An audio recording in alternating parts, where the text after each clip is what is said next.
നമസ്തേ. ഇന്ന് നമ്മോടൊപ്പം ചേരുന്നത് വിശ്വ ഹിന്ദു പരിഷത്ത് സംസ്ഥാന അധ്യക്ഷൻ ശ്രീ വിജി തമ്പി സാറാണ്. സാർ, 2 ദിവസം മുമ്പ് തുഞ്ചത്തെഴുത്തച്ഛൻ മലയാള സർവകലാശാലയിൽ മലയാളിയുടെ രാമായണ കാലങ്ങൾ സെമിനാർ നടക്കുന്നു. അവിടെ SFI വാനരന്മാരുടെ മുദ്രാവാക്യം ഭാര്യയെ കാട്ടിൽ കളഞ്ഞ രാമനാണോ മര്യാദ പുരുഷോത്തമനെന്ന്, സനാതനധർമ്മം തുലയട്ടെ എന്ന് മറ്റു കുറെ പ്ലേ കാർഡുകളും. സർവകലാശാലയുടെ തിരുമുറ്റത്ത് യവന്മാരുടെയൊക്കെ തെമ്മാടിത്തരം. വ്യക്തിപരമായി അനീതിയായാലും അച്ഛൻ നൽകിയ വാഗ്ദാനം പാലിക്കാൻ 14 വർഷത്തെ വനവാസം സ്വീകരിച്ച് സ്വന്തം സന്തോഷം പലവട്ടം രാജ്യം, ജനങ്ങളുടെ വിശ്വാസം എന്നിവയ്ക്ക് വേണ്ടി ത്യജിച്ചു. തൻ്റെ കുടുംബത്തിനായി നിയമം വളയ്ക്കുകയോ ഒഴിവാക്കപ്പെടുകയോ ചെയ്തിട്ടില്ല. അതായത് അധികാര ദുരുപയോഗം ചെയ്തിട്ടില്ല. അതിനാലാണ് അദ്ദേഹം സനാതന വിശ്വാസികൾക്ക് മര്യാദ പുരുഷോത്തമനായത്. SFI വാനരന്മാർക്ക് പാർട്ടി ചിന്താഗതി അനുസരിച്ച് വെറുക്കേണ്ട പഴയ ഒരു രാജാവ്. എഴുത്തച്ഛൻ്റെ പേരിലുള്ള സർവകലാശാലയിൽ പഠിച്ച് അദ്ദേഹം രചിച്ച അധ്യാത്മരാമായണം കിളിപ്പാട്ട് മറന്ന് രാമായണ സെമിനാറിനെതിരെ മുദ്രാവാക്യം വിളിക്കുന്നവരുടെ ബോധം എത്രത്തോളമുണ്ട്? എന്താണ് ഈ കുട്ടി വാനരന്മാരോടൊക്കെ പറയാനുള്ളത് അങ്ങേക്ക്? നമസ്കാരം. കഴിഞ്ഞ ദിവസം തിരൂര് തുഞ്ചത്ത് ആചാര്യന്റെ നാമധേയത്തിലുള്ള മലയാളം സർവകലാശാലയിൽ തുഞ്ചത്ത് ആചാര്യനെ കുറിച്ചും ആധ്യാത്മ രാമായണത്തെക്കുറിച്ചും ശ്രീരാമചന്ദ്ര ദേവനെ കുറിച്ചുമെല്ലാമുള്ള ചർച്ചയ്ക്കിടയിൽ ചില SFI വാനരന്മാർ അവർ ചില ബാനറുകൾ ഉയർത്തി അവിടെ വന്നിരുന്നു.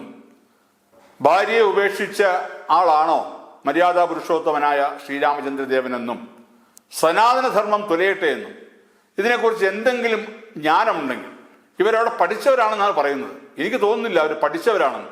അവരവിടെ വന്നവരായിരിക്കും. പഠിച്ചവരാണെങ്കിൽ തീർച്ചയായും ഇതിനെപ്പറ്റി അവർ മനസ്സിലാക്കിയിരിക്കും. എന്താണ് സനാതനധർമ്മമെന്ന്, എന്താണ് സനാതനത്തിന്റെ അർത്ഥം. ഒരിക്കലും മാറ്റപ്പെടാത്തത്, എന്നും പുതുമയോടുകൂടി കാത്തു സൂക്ഷിക്കപ്പെടേണ്ടത്, അതാണ് സനാതനം. ആ സനാതനം ആയ ധർമ്മം, ആ ധർമ്മമാണ് ഭാരതധർമ്മം.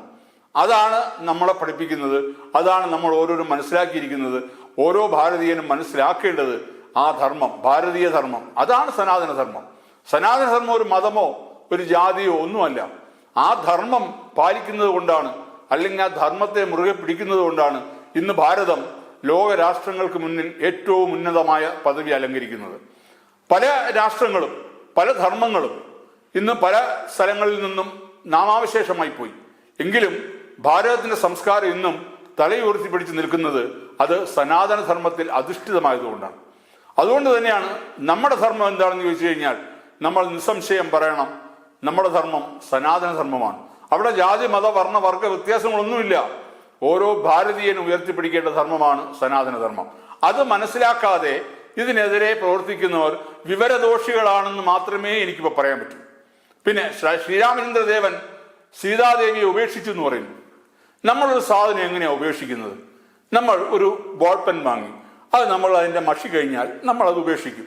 ഏതെങ്കിലും ചവിട്ടുകൊട്ടയിലോ അല്ലെങ്കിൽ അങ്ങനെ ഇങ്ങനെ സ്ഥലത്ത് ഉപേക്ഷിക്കും. ശ്രീരാമചന്ദ്രദേവൻ സീതാദേവിയെ ഉപേക്ഷിക്കുകയാണോ ചെയ്തത്? തൻ്റെ അനുജനായ ലക്ഷ്മണനോടൊപ്പം കൂട്ടി സീതാദേവിയെ വാൽമീകി മഹർഷിയുടെ ആശ്രമത്തിലേക്ക് അയക്കുകയാണ് ചെയ്തത്. അതിനുള്ള കാരണം എന്താ? ഇവിടെ പല ആൾക്കാരും പറയുന്നുണ്ട്, നമ്മുടെ ഒരു രാജ്യത്ത് ഒരു രാജ്യം ഭരിക്കുന്ന ആൾ ആ പ്രജാസൽപരനായിരിക്കണം. പ്രജകളുടെ മനസ്സറിഞ്ഞാണ് ഒരാൾ രാജ്യം ഭരിക്കേണ്ടത്. അന്നായാലും ഇന്നായാലും. ഇന്നത് നടക്കുന്നില്ല. ഇന്ന് കേരളത്തിലെ അവസ്ഥ നമുക്കറിയാമല്ലോ. കേരളത്തിലെ എത്ര പേർക്ക് ഇവിടുത്തെ മുഖ്യമന്ത്രിയെ ഇഷ്ടമുണ്ട്? ഒരു സർവേ നടത്തട്ടെ.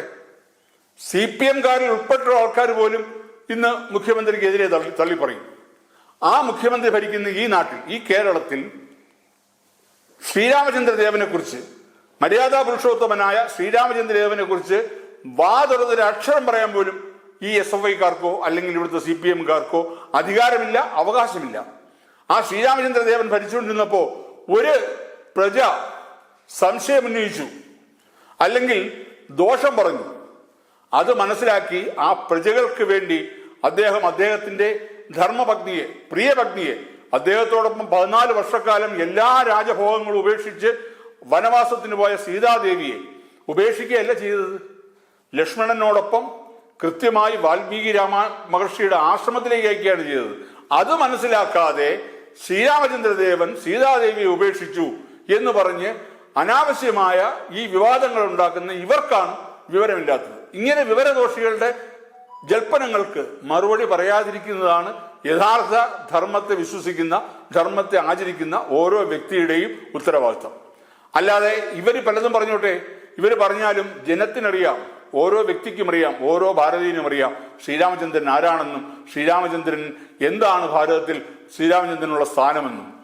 500 വർഷത്തോളമുള്ള ഭാരതീയരുടെ, ഓരോ ഹിന്ദുക്കളുടെ, ഓരോ സനാതനധർമ്മ വിശ്വാസികളുടെയും സ്വപ്നമാണ് അയോധ്യയിൽ സാക്ഷാത്കരിക്കപ്പെട്ടത്. പണ്ട് ഭാരതത്തെ വെട്ടിക്കീറിയ, ഭാരതത്തിന്റെ സനാതനധർമ്മം നശിപ്പിച്ച, ഭാരതത്തിന്റെ ക്ഷേത്രങ്ങൾ തച്ചുടച്ച ഈ മുഗളന്മാരും അതിനുശേഷം വന്ന ബ്രിട്ടീഷുകാരും അവർ വിചാരിച്ചിട്ടും തകർക്കാൻ കഴിയാതെ അവർ ഒരു കാലത്ത് തകർത്തൊരു ബാബറി മസ്ജിദ് എന്ന് പറഞ്ഞ തർക്ക മന്ദിരം അവിടെ ഉണ്ടാക്കി. അതിനെ പൊളിച്ചടുക്കി. വിശ്വ ഹിന്ദു പരിഷത്താണ് മുന്നിൽ നിന്ന് അതിനെ പൊളിച്ച് അതിനെ കല്ലോട് കല്ലാക്കി മാറ്റിയത്. പക്ഷേ നമ്മുടെ ഭാരതത്തിന്റെ ഏറ്റവും പരമോന്നത കോടതിയായ സുപ്രീം കോടതി അതിനെ ശരിവെക്കുകയും അവിടെ ശ്രീരാമചന്ദ്ര ദേവന്റെ ജന്മസ്ഥലമാണെന്ന് തിരിച്ചറിയുകയും അവിടെ അയോധ്യ ക്ഷേത്രം നിർമ്മിക്കണമെന്ന് സുപ്രീം കോടതി വിധിയുടെ അടിസ്ഥാനത്തിൽ ഓരോ ഭാരതീയനും, ലോകമെമ്പാടുമുള്ള ഓരോ ഭാരതീയനും, ഓരോ സനാതന ധർമ്മികളും അവരുടെ കയ്യേഞ്ഞുള്ള സംഭാവനകളും അവരുടെ പ്രയത്നവും മൂലവും ഇന്ന് ലോകം മുഴുവൻ ആദരിക്കപ്പെടുന്ന അയോധ്യ ക്ഷേത്രം ആ ഉത്തർപ്രദേശിൽ ഉയർന്നു. പണ്ട് മറ്റ് പേരുകളിലുണ്ടായിരുന്ന സ്ഥലം ഇന്ന് അയോധ്യയായി മാറി. യഥാർത്ഥ അയോധ്യ എന്ന യുദ്ധമില്ലാത്ത സ്ഥലം എന്നാണ് അർത്ഥം. അയോധ്യ യുദ്ധമില്ലാത്ത ഈശ്വരീയമായ സ്ഥലം, ആ സ്ഥലമായ അയോധ്യ മാറിയിരിക്കുന്നു. അത് നമുക്ക് അഭിമാനിക്കാം, ഓരോ ഭാരതീയനും അഭിമാനിക്കാം. ഇവിടുത്തെ കൊങ്ങികളും കമ്മികളും സുഡാപ്പികളും ഈ പറഞ്ഞ ജിഹാദികളും പറയുന്നത് നമ്മൾ നോക്കേണ്ട കാര്യമില്ല. നമ്മൾ ഭാരതീയരാണ്, നമ്മൾ സനാതനധർമ്മത്തിൽ വിശ്വസിക്കുന്നവരാണ്, ഭാരത മാതാവിനെ പൂജിക്കുന്നവരാണ്. അതെ, തീർച്ചയായും പറഞ്ഞത് വ്യക്തമാണ്. SFIയുടെ കുട്ടിവാനന്മാർക്കറിയില്ല രാമൻ ഒരു ഭർത്താവ് മാത്രമല്ല ഒരു രാജാവായിരുന്നു എന്നും ഭാര്യയ്ക്കെതിരെ ഒരു സംശയം പോലും രാജ്യത്തിന്റെ വിശ്വാസത്തെ തകർക്കുമെങ്കിൽ അത് നീക്കുക എന്നത് ഭരണാധികാരിയുടെ കടമയാണ് എന്ന ബോധ്യത്തിൽ നിന്നാണ് അദ്ദേഹം തീരുമാനമെടുത്തത്. അഗ്നിപരീക്ഷ കഴിഞ്ഞിട്ടും പ്രജയുടെ സംശയം അദ്ദേഹത്തിന്റെ കണ്ണിൽ വ്യക്തിപരമായ വിശ്വാസത്തെക്കാൾ വലുതായിരുന്നു. നീതി നടപ്പിലാക്കുക മാത്രം പോരാ, സമൂഹം അത് നടപ്പിലാക്കിയെന്ന് വിശ്വസിക്കുകയും വേണം. ആരോപണം വീട്ടിൽ വന്നപ്പോൾ ഭാര്യയുടെ പെൻഷൻ കാശെടുത്താണ് മകൾ ബിസിനസ് തുടങ്ങിയതെന്ന് പറഞ്ഞ് സംശയം കഴുകിക്കളയാൻ രാമൻ ശ്രമിച്ചിട്ടില്ല എന്നത് കമ്മി SFI വാനരന്മാർക്ക് അറിയില്ല, അല്ലെങ്കിൽ അത് ഓർമ്മയില്ല. ഭൂതനെ അറിയാത്ത ഭൂതത്തെപ്പറ്റി ക്ലാസ് എടുക്കുന്നത് പോലെ. രാമായണം കിളിപ്പാട്ട് എഴുതിയ എഴുത്തച്ഛൻ്റെ പേരിലുള്ള സർവകലാശാലയിൽ പഠിക്കാൻ ചേർന്നിട്ട് രാമായണ സെമിനാറിനെതിരെ പ്രതിഷേധിക്കുന്ന SFI കുഞ്ഞുങ്ങൾക്ക് അതൊക്കെ മനസ്സിലാക്കാൻ സമയമെടുക്കും. എന്തായാലും ഇത്രയും നേരം ഞങ്ങളോട് സഹകരിച്ചതിന് നന്ദി സാർ. വന്ദേ മാതരം.